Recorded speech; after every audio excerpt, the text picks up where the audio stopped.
Hello dear friends, आप सभी कैसे हैं? आई होप सब कुछ अच्छा चल रहा होगा प्यारे बच्चे। फाइनली लास्ट के 25 दिन एयरफोर्स एग्जाम के लिए those students who are eagerly waiting for the air force exam of second 2026, finally दिन आ गया आप तैयारी करने का, रियल प्रिपरेशन करने का समय आ गया। यार अब भी आपने गलती करी।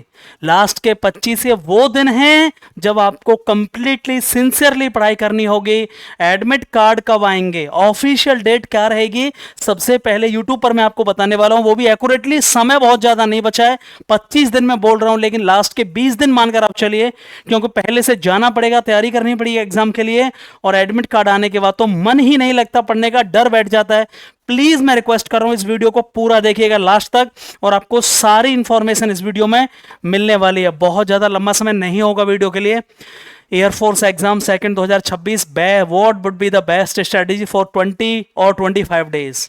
प्यारे बच्चों, ये जो समय है, प्लीज मैं रिक्वेस्ट कर रहा हूं, ये जो समय है ये बर्बाद करने का समय नहीं है। ये वाला जो समय है प्यारे बच्चे, ये बर्बाद करने का समय नहीं है, बहुत ही क्रुशियल टाइम है। इफेक्टिव यूटिलाइजेशन ऑफ टाइम करना पड़ेगा। मैं फिर से रिपीट कर रहा हूं, इफेक्टिव यूटिलाइजेशन ऑफ टाइम करना पड़ेगा। प्लीज मैं रिक्वेस्ट कर रहा हूं, जितनी ऑफलाइन क्लास ले रहे हो या जितनी बहुत ज्यादा ऑनलाइन क्लास ले रहे हो, वो सही नहीं होगा।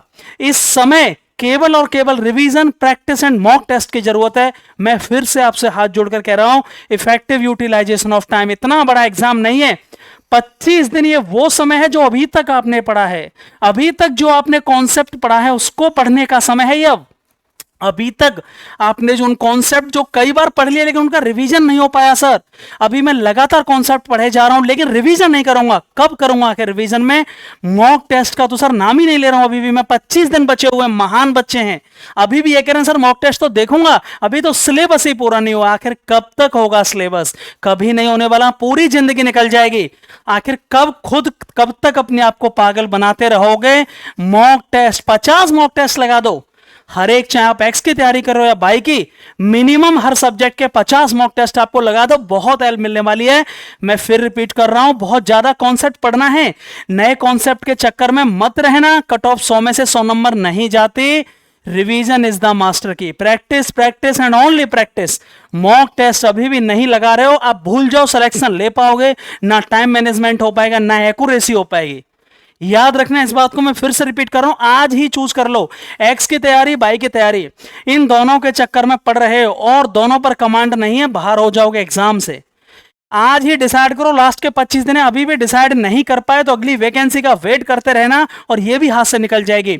ये डिसाइड करोगे एक्स या बाई, कोई भी सब्जेक्ट आपको टफ लग रहा है एक्स या बाई में से, जिस पर कमांड ज्यादा है उसे डिसाइड करो। भाई सर अब एक्स की तैयारी करनी है, बाई की तैयारी करनी है, किसके लिए मैं 25 दिन देने वाला हूं? यदि लगे रहे कि ये नहीं हो पा रहा है, ये भी नहीं हो रहा है, कुछ नहीं होगा, फेल हो जाओगे। और फाइनल बात, 70% सिलेबस हुआ है, वो बहुत ज्यादा है, बजाय 100% करने के चक्कर में। मुझे पता अभी भी बच्चे ये कहेंगे सर सिलेबस नहीं हुआ, ये टॉपिक भी पढ़ना है, ये भी पढ़ना है।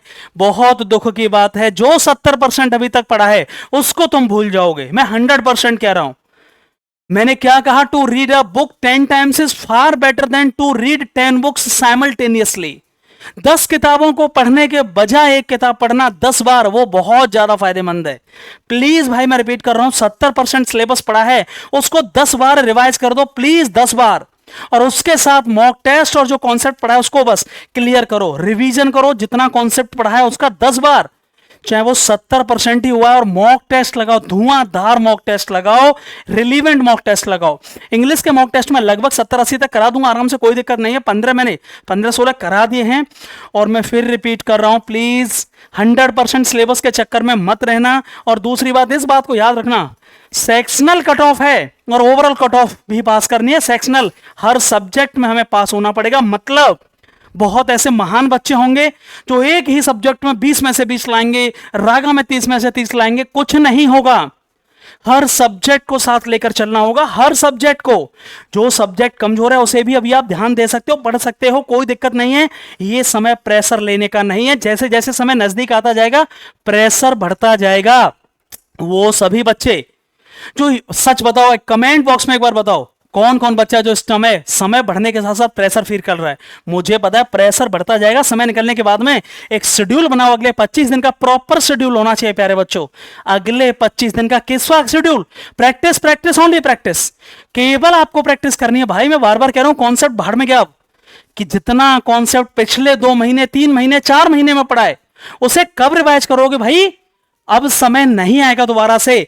टाइम मैनेजमेंट होगा मॉक टेस्ट से, एक्यूरेसी पता चलेगी मॉक टेस्ट से, और प्रैक्टिस से आपको पता चलेगा कि जो कॉन्सेप्ट आप बार बार भूल रहे थे उसको याद होने में, उसको समझने में बहुत मदद मिलेगी। मतलब सर इंग्लिश एक ऐसा सब्जेक्ट है जो स्कोरिंग है, इजी टू मॉडरेट लेवल आएगा, ये वो स्कोर है या वो सब्जेक्ट है जो इंग्लिश को 100 और 22 सिलेक्शन दिलाने में अहम भूमिका निभाएगा। जितना पढ़ा है उसको पूरा रिवाइज कर दो, प्रैक्टिस करो अब इसकी। इंग्लिश को थ्योरी मत पढ़ना प्लीज। इंग्लिश के जितने ज्यादा से ज्यादा मॉक टेस्ट अब लगा लोगे यार, 50 से 60 मॉक टेस्ट सीरियसली लगा लिए, मैं चैलेंज कर रहा हूं, 15 से ऊपर नंबर आएंगे, बिल्कुल बता रहा हूं। भले ही आपकी तैयारी इस टाइम तक 0 है इंग्लिश की। सबसे बड़ी बात इंग्लिश हो गया, उसके बाद चलते हैं मैथ। टेक्निकल की बात मैं कर रहा हूं यहां पे, एक्स की मैथ की।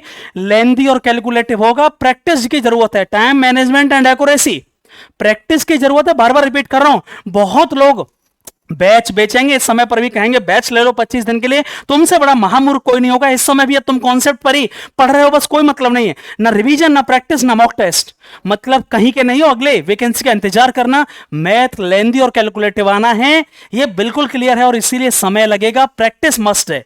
सर रागा, जितने बच्चे मैंने अभी तक पेपर देखे हैं, टाइम मैनेजमेंट एग्जाम होने के बाद हमेशा रिव्यू जब बच्चा करता है, हम लोग जब रिव्यू के वीडियो बनाते हैं, बच्चा हमेशा कमेंट बॉक्स में कहता है कि सर रागा के क्वेश्चन सारे आते थे लेकिन टाइम मैनेज नहीं हो पाया, टाइम मैनेज नहीं हो पाया। समय नहीं तुम्हारे पास, सारे कामों के लिए समय, सर पढ़ने के लिए समय नहीं है। लास्ट के 25 दिन भी सर पढ़ूंगा नहीं, मौसी की चाची के बर्थडे में जाऊंगा, मौसी के बेटे के बर्थडे में जाऊंगा, सबके बर्थडे में जाऊंगा, बस खुद के लिए समय नहीं निकालूंगा। मतलब आगे सर भीख तो मांगनी है, तो क्लियर ही हो गया है, ठीक है, इसलिए पढ़ाई करनी नहीं है। रागा, time management, practice, mock test, रागा के कम से कम 50 मॉक टेस्ट लगाने टाइम के साथ, वो भी ऑनलाइन मोड में, याद रखना इस बात को। और फिजिक्स का लेवल एज यूजुअल हमेशा टफ रहा है, टफ टू टफेस्ट रहा है फिजिक्स का लेवल। मैं तो बहुत मान के चल रहा हूं, तुम्हारी तैयारी कितनी भी है फिर भी तुमने इसका सेक्शनल कट ऑफ क्लियर कर लिया, बहुत बड़ी बात समझना। केवल सेक्शनल कट ऑफ 15 नंबर की नहीं कह रहा हूं मैं 12 से 15 नंबर तक आ गए तो ये बहुत बड़ी बात होगी अपने आप में। इतना सिंपल मत समझ लेना पेपर को, फिजिक्स के पेपर को, ठीक है। मैं फिर रिपीट कर रहा हूं, पेपर के बाद आप सब कमेंट बॉक्स में बताना, रिव्यू करने के बाद फाइनली बात आ जाती है एडमिट कार्ड की। एडमिट कार्ड सबसे पहले मैंने हर बार बताए हैं, 9 से 10 दिन पहले आपको एग्जाम सिटी और एग्जाम सेंटर आ जाएगा। एग्जाम सिटी लिख लो भाई, 13, 14, 15 सॉरी 14 और 15 तारीख को आपको एडमिट कार्ड, एग्जाम सिटी और एग्जाम डेट आ चुका होगा। इससे लेट नहीं होगा, इससे पहले ही आ जाएगा। मैं ये लास्ट डेट बता रहा हूं, 14 और 15 तारीख है वो लास्ट डेट है जब आपका एग्जाम टेस्ट, एग्जाम डेट और एग्जाम सेंटर आ जाएगा, किस शहर में एग्जाम है, और 24 से 48 से 72 घंटे पहले आपका एग्जाम सेंटर का नाम भी खुल जाएगा। 48 से 72 घंटे पहले आपका, 3 दिन पहले लगभग आपका एग्जाम सेंटर का नाम भी पता चल जाएगा और क्या एग्जाम डेट बढ़ेगी। 2-3 थंबनेल मैंने यूट्यूब पर देखे, उन्होंने बोला एग्जाम डेट बढ़ रही है। भाई क्या कर रहे हो तुम लोग, ऐसे ही वीडियो देखते रहना। एग्जाम डेट केवल एक बार बढ़ी आज तक, जब से 10 सालों से एयरफोर्स का एग्जाम हो रहा है, 2016 से ऑफलाइन से, तब से आज तक केवल एक बार बढ़ी है। सेकंड 2025 की डेट बढ़ गई थी, जो अक्टूबर में पेपर था वो नवंबर में हुआ था। कोई रीजन नहीं है पढ़ने का, पेपर एकदम टाइम, बिल्कुल ऑन टाइम होगा, याद रखना। 25 सितंबर को एग्जाम है, पूरी तैयारी होनी चाहिएगा 100%। 14 से 15 तारीख को आपको एग्जाम देखने को मिलेगा। प्लीज मैं रिक्वेस्ट कर रहा हूं, अगले 25 दिन डेविएशन मत करना। अगले 25 दिन यार खुद के लिए नहीं पढ़ पाए, किसी पर आरोप मत लगा देना एग्जाम के बाद कि एग्जाम टफ आ गया, कि ये आ गया, कि वो आ गया, कि मुझे समय नहीं मिला, ठीक है। चुल्लू भर पानी में डूब के मर जाना है फिर उसके बाद में। इतना टफ एग्जाम नहीं है, इसके लिए भी तुम 25 दिन इधर उधर भटकते रहे। वीडियो कैसा लगा, बहुत जरूरी था ये वीडियो बनाना। हो सकता है आपको बुरा लगेगा, कोई दिक्कत नहीं है मुझे, लेकिन ये बात बतानी जरूरी है क्योंकि बच्चे लास्ट टाइम में फिर ये जरूर कहेंगे कि अरे हमें पढ़ा बहुत था लेकिन सर एग्जाम नहीं निकला। खाक पड़े थे तुम यार, खुद पर बहुत मॉक टेस्ट, प्रैक्टिस और रिवीजन का समय नहीं देख सकते हो। थैंक यू सो मच, बहुत बहुत आभार एंड लव यू ऑल।